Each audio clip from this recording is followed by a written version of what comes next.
write off everything that's inside of the property, it creates a big expense. We call this the cost segregation study. Once you do the cost segregation study, it creates a big enough loss to offset your W-2, your 1099, your stock, and your crypto income, making you tax-free. Comment below if you'll be investing in real estate to avoid W-2 and 1099 income taxes. Toby, what's your take on the cost seg strategy? Cost segs are great. It's just a fast way to depreciate things. Let me do two things because I've seen all his videos. Interesting character. It doesn't work the way it's very powerful. Cost segs are very powerful for a certain group of people. It's great. Like he's mixing investor. He's throwing Airbnb, which if you qualify, if it's 7 days or less, then that's a trader business. You're not an investor anymore, but you're more akin to almost like a hotel. But he's kind of conflating them. And when you're an investor in real estate, like with me, it's considered a passive activity. And so my losses can only offset my passive income. Passive income, there's only two types. It's rental or it is businesses that I do not materially participate in.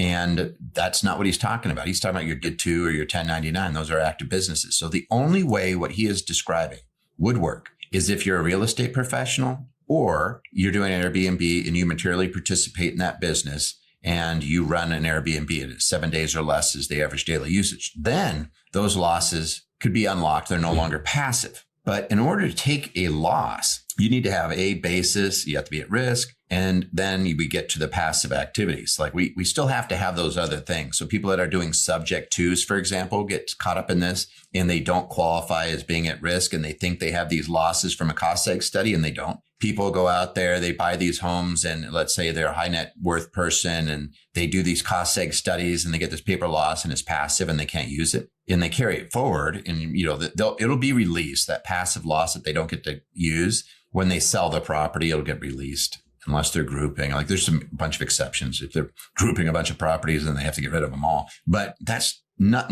Carlton does not say that. And then even if I get the loss and I'm a real estate professional, there's called a net operating loss limitation. This year in 2026, for example, for a single person, it's like 250,000. For a married couple, it's just over 500,000. It's not huge. And then let's just make it even more fun because I've seen him you had him on your show, I think you interviewed him. I think he's in California, right? Yeah, that's correct. That's correct. Yeah. California doesn't even recognize bonus depreciation. Like, so I always am shocked. I'm like, you're saying that you get to do these things. You're conflating federal and state. Like you're just making a blanket statement. Yeah, you can write off and pay zero taxes. No, you can't. Like there's so many limitations. You might be able to, but it is the sliver of an exception. And I guarantee you he's not paying zero taxes. I've heard him say he is. And it's like, I think you can't even have the loss. Like if you make $1 million in California, I think you don't even get to use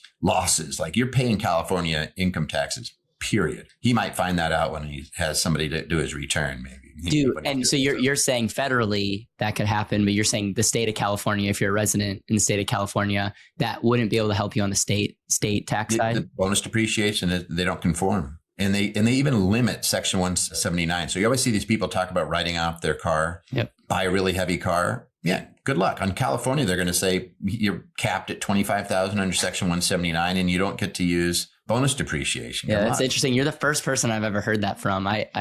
That's very interesting. Well, everybody finds out at one point, usually a year and a half later or whatever, when they're doing their tax, they file their extension and then they're like, why do I owe all these penalties? And I'm like, because you didn't pay your tax on time. I'm like, but I was zero. Yeah, you're nuts. Yeah. So I got a couple other questions. So when it comes to the real estate professional, because this has been a thing that I've even talked to people and they're like, hey, have your wife be a real estate professional. It's like the ticket to pay no taxes. And then the Airbnb thing is kind of falling apart because people are realizing that they're doing these things and it's like you're like letting the tax strategy determine where you should put all your money, but they're actually not making any money on the Airbnbs. And so it's not turning out maybe the way that they envisioned. Yeah. Talk to me about like, who should consider this strategy? Who should just stay in their lane? And then the other thing that I've seen you say before is no one's talking about the recapture aspect. And so is it one of those you can just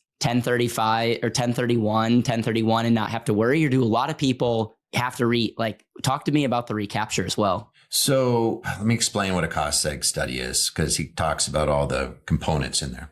So I think he had a bathtub. If I write off a bathtub, that's a 5-year life property. And I can bonus it under Section 168.